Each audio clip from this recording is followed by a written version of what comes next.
नमस्कार, मैं रवीश कुमार। इस्राइल ने ईरान पर हमला कर दिया।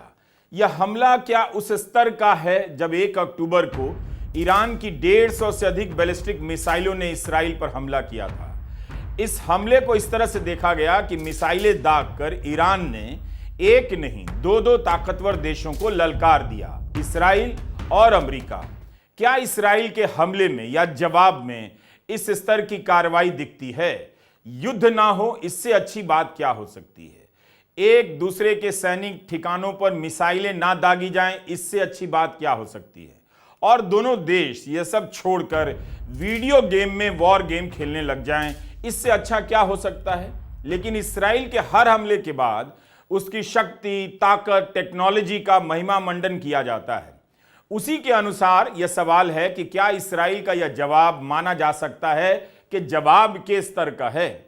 ईरान के हमले का जवाब देने में इस्राइल को 26 दिन लगे और जब जवाब दिया गया तो यह सवाल भी उठने लगा कि क्या यह जवाब बराबरी का था। ईरान के हमले के बाद आशंका जताई जा रही थी कि इस्राइल गजा और बेरूत की तरह ईरान पर भी बमबारी कर देगा और इस इलाके में बड़े पैमाने पर युद्ध छिड़ जाएगा, मगर ऐसा नहीं हुआ। ईरान अपनी तरफ से वीडियो जारी कर रहा है कि उसने इस्राइल की मिसाइलों को रोक दिया। इस तरह का दावा तो इस्राइल ने भी किया, मगर ईरान की मिसाइलों को रोकने का वीडियो जारी नहीं किया गया। ईरान की न्यूज एजेंसी इरना ने अपने एक्स हैंडल पर विस्फोट की 2 तस्वीरें और एक वीडियो साझा किया है। लिखा है कि कुछ अंतर्राष्ट्रीय मीडिया आउटलेट ऐसी तस्वीरों के साथ फेक न्यूज प्रकाशित कर रहे हैं जिनका इस्राइल के ईरान पर शनिवार को हुए हमले से कोई संबंध नहीं। इनमें से पहली तस्वीर तेहरान रिफाइनरी में 3 साल पहले हुए एक विस्फोट की है, जबकि दूसरी तस्वीर वीडियो बेरूत पर कुछ दिनों पहले हुए इस्राइली हमले का है। इसके कुछ ही देर बाद ट्विटर पर एक दूसरी पोस्ट में इरना ने लिखा है कि तेहरान ऑयल रिफाइनरी के प्रवक्ता ने इसका खंडन किया है। कहा है कि रिफाइनरी को निशाना नहीं बनाया गया, रिफाइनरी सामान्य रूप से काम कर रही है। लेबनान की अल मायदीन ने भी यही रिपोर्ट किया है कि ईरान ने इस्राइली हमले को विफल कर दिया। ईरान स्टेट टीवी ने यह रिपोर्ट किया है कि तेहरान के बाहरी इलाकों में हुए अधिकांश धमाके ईरान के ही एयर डिफेंस सिस्टम के कारण थे, इस्राइल की मिसाइल से नहीं। ईरान की सेना की ओर से सरकारी मीडिया में बयान जारी हुआ है कि कल रात के इस्राइली हमले में देश की रक्षा करते हुए 2 ईरानी सैनिक शहीद हुए हैं। इससे पहले ईरान की सेना ने कहा था इस्राइली हमले से उसे सीमित क्षति पहुंची है। ऐसा ही होता है। इस्राइल ने भी ईरान के हमले से हुए नुकसान को स्वीकार नहीं किया और ईरान ने भी नहीं किया। दोनों एक दूसरे के दावे को गलत बताएंगे ही। अमेरिकी और इस्राइली अधिकारियों ने कहा कि शनिवार सुबह 3 हवाई हमले किए गए। पहले हमले में ईरान की वायु रक्षा प्रणाली को निशाना बनाया गया। ईरान ने कहा उसने इस्राइल के हमले को विफल कर दिया और देश के सैन्य ठिकानों को सीमित क्षति पहुंची है।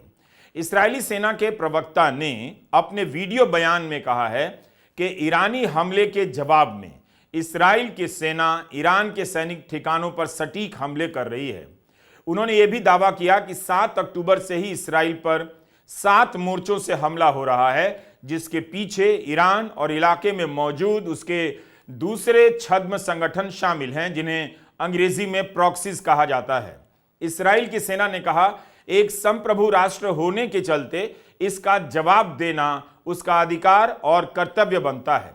जेरूसलम पोस्ट इस्राइल का मुखपत्र जैसा अखबार है। जितना इस्राइल नहीं कहता उससे भी ज्यादा दावा कर देता है। इस अखबार ने लिखा है कि अब गेंद ईरान के पाले में है। अगर ईरान नहीं संभलता है तो आगे की लड़ाई और भयंकर हो सकती है। जेरूसलम पोस्ट ने लिखा है कि इस्राइल का हमला महत्वपूर्ण है। यह संदेश भेजा गया है कि सीधे हमले का जवाब दिया जाएगा। इस्राइलियों को बंकर में भेजने का जवाब दिया जाएगा। बम और बारूद से दोनों एक दूसरे पर हमला कर रहे हैं और रूपक के तौर पर गेंद का इस्तेमाल हो रहा है। मजाक ही चल रहा है दुनिया में। ईरान ने कहा है कि वह इस्राइल के साथ एक पूर्ण युद्ध नहीं चाहता, लेकिन अगर इस्राइल ने हमला किया तो ईरान भी हमला करेगा। हमास के नेता सिनवार की मौत के बाद इस्राइल के प्रधानमंत्री नेतन्याहू ने वीडियो बयान जारी किया था, जिसके बारे में हमने अपने पिछले एपिसोड में बताया था। लेकिन इस बार नेतन्याहू ने ऐसा कुछ भी नहीं किया।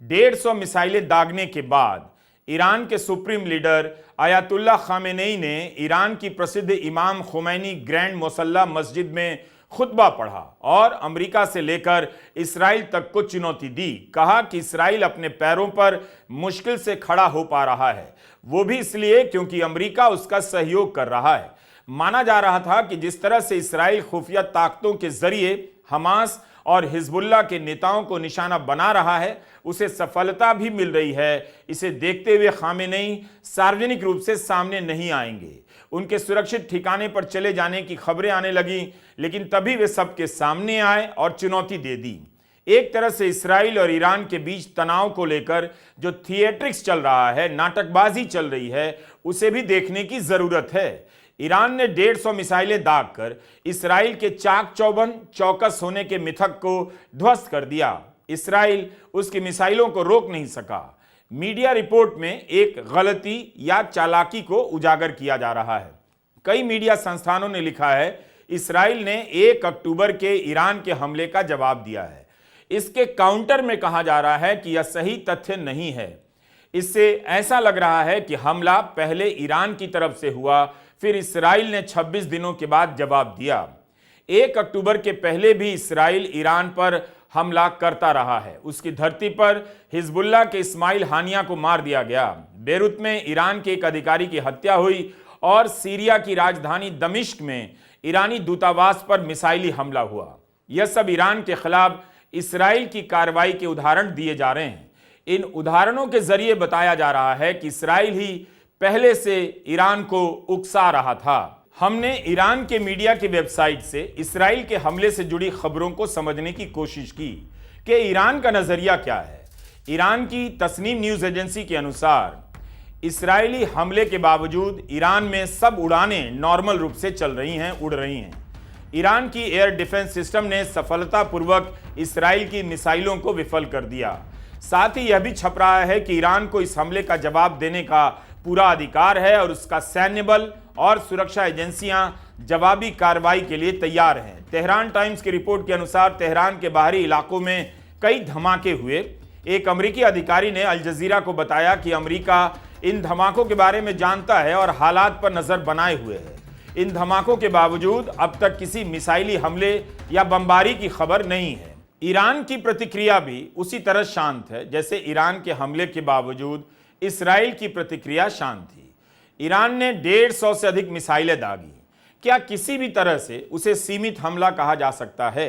नहीं कहा जा सकता। लेकिन इस्राइल अपने हमले को क्यों सीमित कह रहा है? तब भी इससे इलाके की व्यापक सच्चाई पर कोई फर्क नहीं पड़ता। गजा और लेबनान की तबाही की सूरत में कोई बदलाव नहीं आता। बस यहां हो रही हिंसा की तस्वीर और घिनौनी होती जा रही है। एक्सियोस एक पत्रिका है, इसमें खबर सूत्रों के हवाले से छपी है कि ईरान पर हमले से पहले इस्राइल ने ईरान को एक संदेश भेजा और इस्राइल के हमले के जवाब में कोई कार्रवाई ना करने की चेतावनी दी।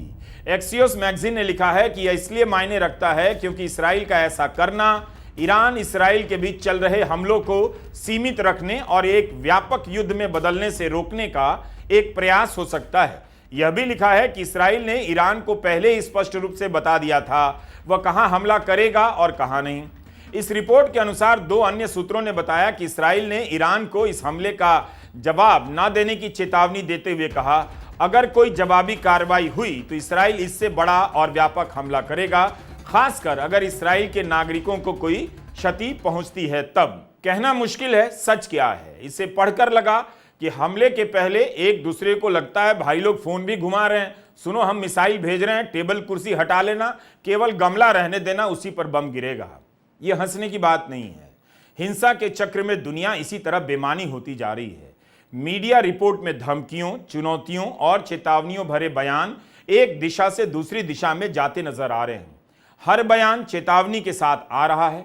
या युद्ध को एक नियंत्रित तरीके से बढ़ाने की कोशिश लगती है, लेकिन उसे एक व्यापक रूप देने से रोकने का प्रयास भी दिखता है।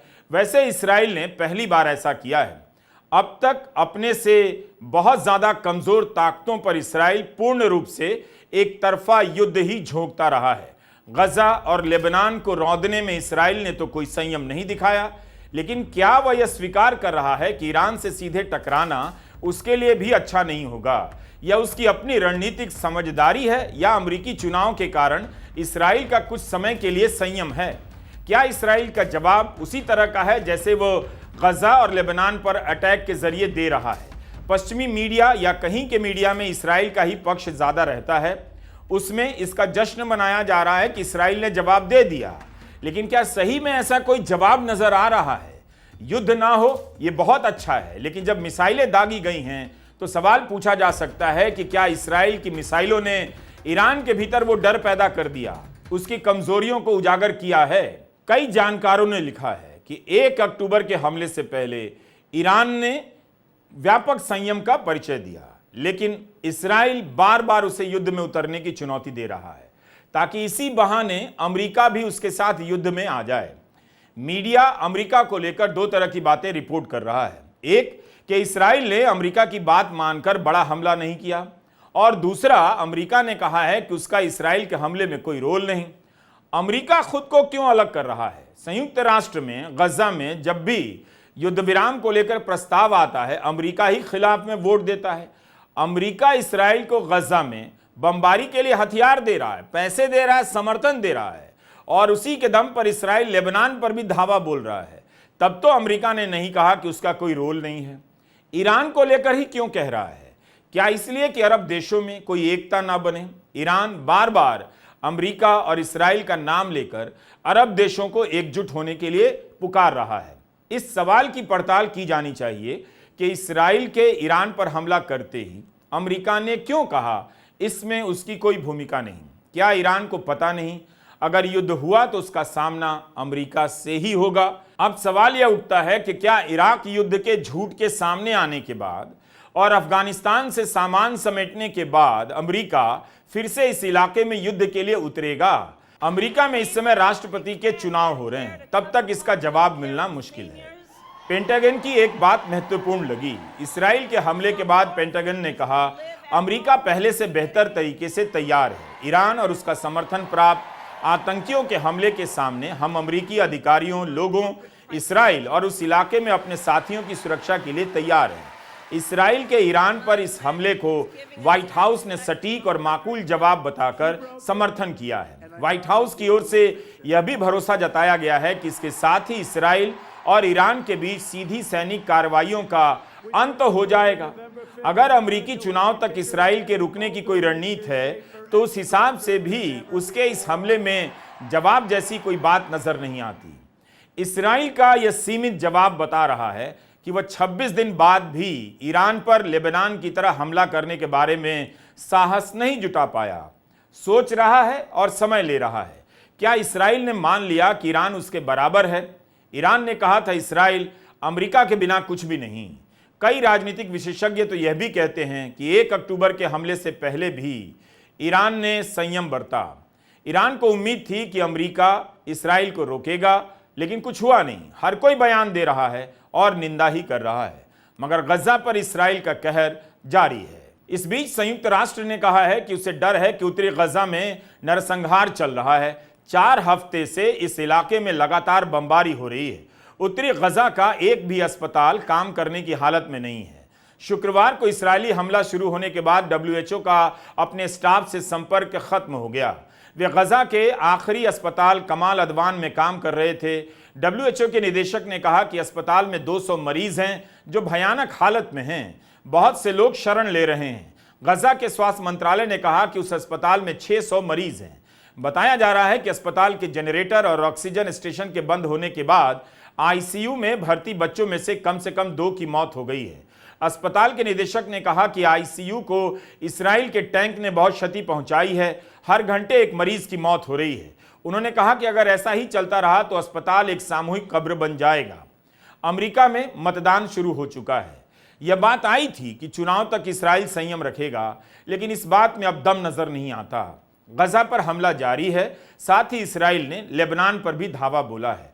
युद्ध बढ़ता ही जा रहा है और व्यापक स्वरूप में ही है। ईरान के सैनिक ठिकानों पर मिसाइलें दागकर इस्राइल का यह दावा बहुत भरोसा तो पैदा नहीं करता कि वह युद्ध नहीं चाहता, केवल सीमित जवाब दे रहा है। क्या ईरान को लेकर इस्राइल बैकफुट पर जा रहा है? इस बात का भी कोई मतलब नहीं, क्योंकि किसी को पता नहीं कि अगला हमला किस स्केल का होगा और किसकी तरफ से होगा। नमस्कार, मैं रवीश कुमार।